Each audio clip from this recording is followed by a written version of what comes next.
Nous, Haïtiens, surtout les intellectuels, savons que nous sommes responsables de la sécurité de ce pays.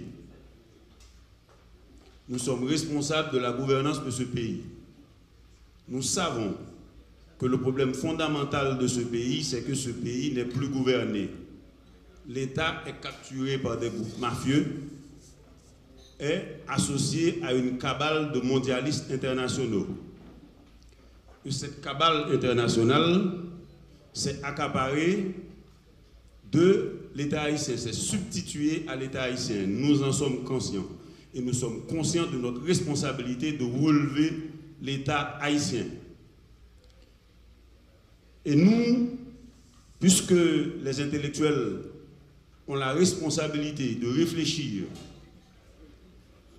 de cogiter, de pondérer et de proposer pour la République, nous nous estimons partie prenante dans cette nécessité de reprise de la souveraineté nationale.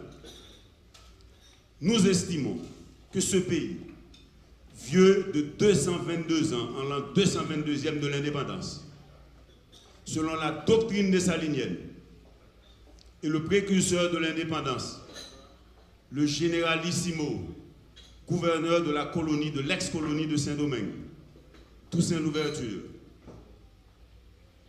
nous voudrions que le monde sache que la mainmise internationale sur la République d'Haïti termine. Et la fin de cette mainmise consacrera le début de la reprise de la souveraineté de ce pays. Il ne peut y avoir de gouvernance saine, rationnelle, compétente de ce pays si un ambassadeur étranger se permet d'adresser un WhatsApp à un conseiller présidentiel pour le menacer. C'est une violation grave de la Convention de Vienne sur les relations diplomatiques et de la Convention de Vienne sur les relations consulaires.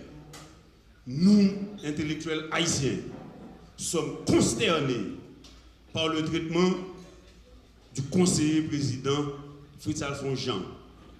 Personnellement, je dispose de différends avec M. Jean.